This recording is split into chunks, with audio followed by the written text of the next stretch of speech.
La France est impactée, comme on dit, touchée par la crise de 29 aux États-Unis, plutôt d'ailleurs en 1931 qu'en 1930. Et donc, on est en plein cœur de crise économique, crise politique, une crise sociale, crise culturelle d'une France à l'intérieur d'une Europe qui est menacée de nouveau par son voisin, l'Allemagne, qui est transformée, qui est passée d'une république à un régime totalitaire nazi. Il y a une manifestation le 6 février 1934 des ligues de droite, d'extrême droite françaises, contre un gouvernement et une république qui est compromise par de nombreux scandales, république dont les politiques sont corrompus. Donc ces gens-là manifestent, et à l'intérieur de cette manifestation, le 6 février 1934 au soir, il y a des composantes d'extrême droite qui, elles, veulent aller plus loin qu'une manifestation, qui veulent envahir l'Assemblée nationale pour faire pression sur ce gouvernement, sur cette république, pour la mettre à bas. Il y a un affrontement avec la police et il y a des morts, des blessés, de nombreux blessés et des morts. Et le camp de la République, le camp des Républicains prend peur et dénonce une tentative de coup d'État fasciste. Alors au départ, c'est une alliance entre les socialistes et les communistes, auxquels vont se joindre après les radicaux socialistes. Les premières rencontres vont se faire après le 6 février 1934, après cette manifestation à Paris, et vont se prolonger jusqu'en 1935-36, jusqu'aux élections. Donc c'est un processus très long de discussion, de confrontation, d'échange entre partis qui ne se parlaient plus depuis quelques années. Notamment, socialistes et communistes sont dans l'affrontement violent. Les communistes dénoncent les socialistes comme des traîtres et les socialistes considèrent que les communistes français sont aux ordres d'une puissance étrangère qui est l'Union soviétique depuis Moscou avec Staline. Ils sont en désaccord politique, mais le 6 février 1934 et le contexte de montée du fascisme en Italie, puis en Allemagne, va conduire les gauches françaises à se rencontrer. Donc pour empêcher cette force politique de droite réactionnaire alliée à l'extrême droite, qui pourrait devenir amie ou alliée avec l'Allemagne nazie ou avec l'Italie fasciste, il faut donc une coalition politique, c'est la coalition Front populaire.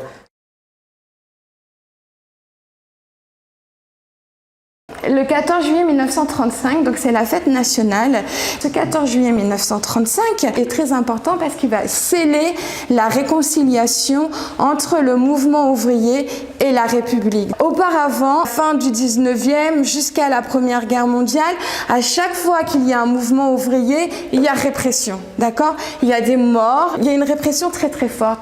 Ce 14 juillet 1935, on a l'espoir que les choses vont changer. C'est la première fois que les symboles qui sont associés au mouvement ouvrier vont être déployés aux côtés de symboles républicains. Pour le mouvement ouvrier, les symboles, c'est essentiellement le drapeau rouge et l'international. Ce 14 juillet 1935, le drapeau rouge va défiler à côté du drapeau tricolore et l'international va être chanté comme va être chantée la Marseillaise. Et donc ça montre bien cet espoir que va susciter le Front populaire, c'est-à-dire d'arriver à une république sociale. Ce qui va satisfaire les ouvrières et les ouvriers de l'époque, c'est ce que dit le Front populaire sur l'amélioration des conditions de travail. Si on prend votre région, la Bourgogne, et des emplois où on va travailler jusqu'à 54 heures dans la semaine. Le Front populaire dit qu'il faut réduire ce temps de travail.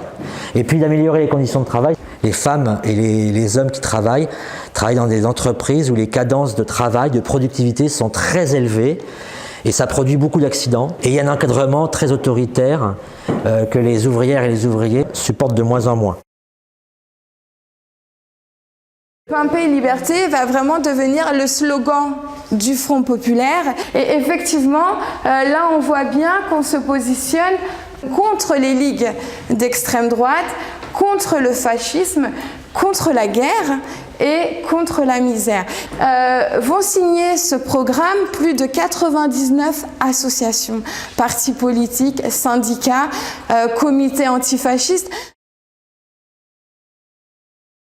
Le Front populaire va s'inscrire dans la continuité de ce que voulaient finalement les révolutionnaires de 1789, une république plus sociale et plus équitable surtout. Les références historiques du Front populaire, de qui le Front populaire se réclamait les héritiers. En 1848, tous ceux qui se sont opposés à Napoléon III, on va rendre un hommage à un homme qui s'appelle Baudin et qui est mort sur les barricades en s'opposant au coup d'État de Napoléon III. Bien sûr, on va s'inscrire dans la continuité de la Commune de Paris et de Jean Jaurès, le grand leader de la gauche française. Jean Jaurès a beaucoup œuvré pour la défense des ouvriers. On est vraiment dans cette idée de république sociale et plus équitable. Alors le Front populaire gagne les élections législatives du mois d'avril et de mai 1936.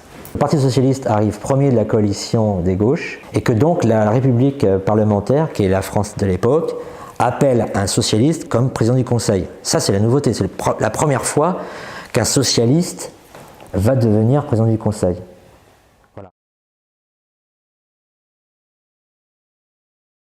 Jusqu'à l'automne 1936, vous avez une première vague de grèves avec les fameuses occupations d'usines, qui sont des grèves, alors ça c'est historique, c'est unique dans l'histoire sociale de notre pays, ça ferait rêver un gouvernement aujourd'hui. Ce sont des grèves qui soutiennent un gouvernement, pas des grèves contre un gouvernement. C'est les grèves de mai jusqu'à l'automne 36, c'est des grèves qui soutiennent la politique économique du gouvernement. Pourquoi en 1936 on décide de faire grève en restant dans les usines? C'est pour éviter le lock-out. C'est-à-dire que quand un patron avait écho qu'une grève allait commencer dans son usine, il fermait son usine et il partait dans sa maison de campagne. Donc pour éviter le lock-out, on reste dans les usines. À l'époque, les ouvriers, ils parlent de grève sur le tas et on parle de grève de la joie. Mais c'est une façon de dire aussi à Léon Blum, maintenant il faut y aller, il faut aller vite, faut mettre en pratique ce qui a été dit. Alors, de 1936, on retient beaucoup les ouvriers qui dansent dans les usines, d'accord, au son de l'accordéon, on se retrouve, il y a des balles. Les grèves de 1936, c'est pas que ça, on fait aussi rentrer la culture dans les usines, c'est-à-dire qu'il va y avoir à la fois des compétitions sportives et on va aussi donner des représentations théâtrales dans les usines. Vous connaissez Jacques Prévert? Et Jacques Prévert, à l'époque, il est membre d'un groupe qui s'appelle Octobre. Et avec son groupe, il va aller dans les usines donner des spectacles. Grâce à ces grèves, aux Galeries Lafayette, des vendeuses vont entendre des poèmes d'Éluard, d'Aragon, de Jacques Prévert. Donc c'est une façon aussi de faire rentrer la culture dans des lieux qui, au départ, étaient, surtout pour les usines, conçus comme des lieux où il ne fallait pas que les ouvriers pensent. Alors on parle beaucoup d'usines, mais en 1936, c'est pas que les usines qui font grève. C'est le secteur de l'alimentation, de la confection. De la confection, par exemple, là vous avez les ateliers Chanel, mais vous avez aussi les Galeries Lafayette qui sont en grève. Donc c'est vraiment une grève qui va toucher le privé dans tout son ensemble. Et à son apogée, c'est plus de 2 millions de grévistes. C'est énorme, d'accord? C'est un grand mouvement social. Généralement, on associe ces réformes sociales aux accords Matignon. Dans les accords Matignon, il y a une hausse des salaires, une certaine reconnaissance de la liberté syndicale et, à l'inverse, le syndicat des patrons qui est présent demande à ce que tout soit fait pour que les grèves cessent. Alors, les accords de Matignon, c'est la première fois dans l'histoire de notre pays qu'à l'initiative du gouvernement, patronat et syndicats vont se rencontrer autour d'une table pour négocier. Ça se passe dans la nuit, c'est très long.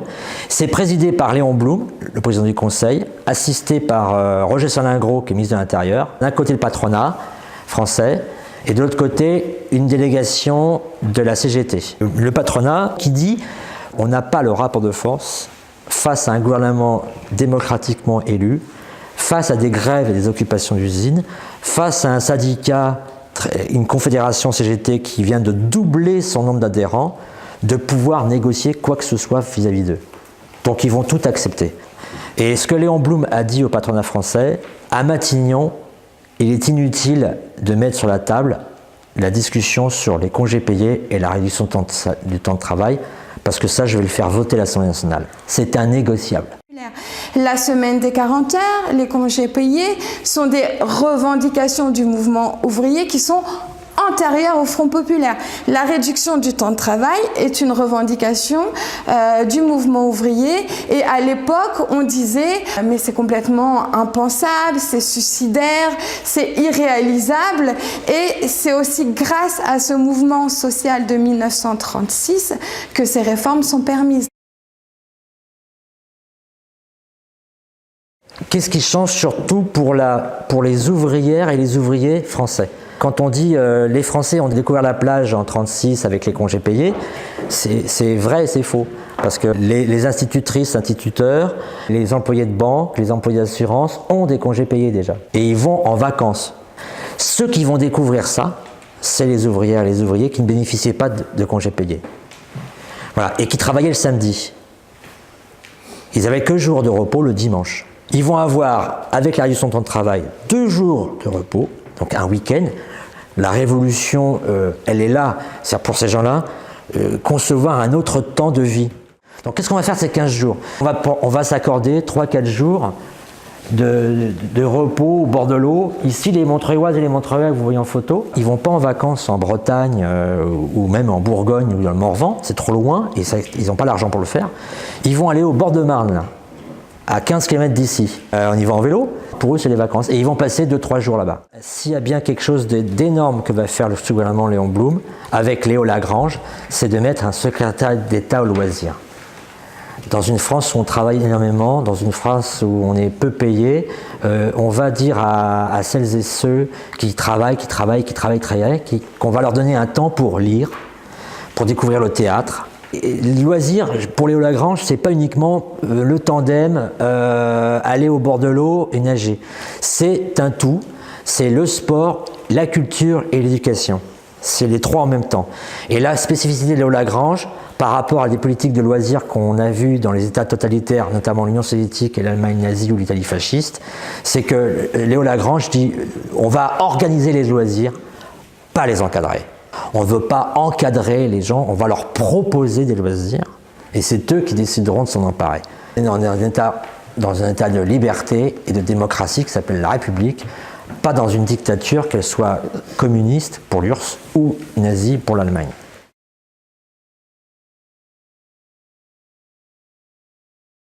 Il y a un échec économique du Front populaire. Les mesures de réduction de temps de travail et d'augmentation de salaire ont pesé fortement sur l'économie française, notamment sur les petites et moyennes entreprises. Et ça a créé d'énormes difficultés. Et ça n'a pas résorbé le chômage. Échec financier, c'est que le Front populaire ne trouve pas les moyens d'empêcher cette fuite de capitaux, plusieurs milliards de francs qui sont envoyés par les détenteurs de capitaux à l'extérieur pour ne pas bénéficier à l'économie française. Donc là, il y a un échec. En revanche, il y a un succès social. La réduction de temps de travail et l'augmentation des salaires est un succès social incontestable d'amélioration des conditions de travail des ouvriers et des salariés en général. Mais ça a pesé sur l'économie française.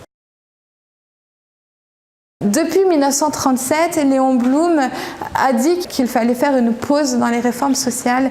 Et en 1938, on n'est plus dans un gouvernement de Front populaire. C'est un radical qui est au pouvoir, qui s'appelle Daladier, qui va revenir sur pratiquement toutes les réformes du Front populaire. La seule qui va perdurer, ce sont les congés payés. Il y a une majorité de Français, écrasante majorité de Français, qui est pour que la France ne s'engage pas dans un conflit qui peut l'amener à la guerre. Et il y a une minorité de Français socialistes, communistes, d'extrême gauche, anarchistes, hommes et femmes, qui luttent pour aider le peuple espagnol. C'est un moment clé de fracture du Front populaire français. C'est sur ce sujet-là que le Front populaire français se dissout, se sépare. Si on est dans une famille catholique de droite, dans les mémoires de ces familles françaises, reste la chienlit, une époque terrifiante avec les communistes au pouvoir, et puis la guerre qui arrive. Voilà. Si on est de gauche, il y a une mythe et des légendes qui vont rester, notamment autour du Front populaire, du congé payé, des loisirs, du temps de salaire, tout de suite assombri par le fait qu'il y a le fascisme italien, le fascisme allemand. Mais c'est une période où les Français s'opposent les uns aux autres. C'est une période très violente politiquement, socialement, où on s'affronte dans les rues, dans les campagnes. Et c'est cette France-là qui va arriver en 1940. Et ces 40 et la guerre et les années noires de l'occupation nazie qui ont un peu effacé cette période d'embellie, de joie. Parmi eux, parmi elles, certains sont morts, justement, entre 40 et 44.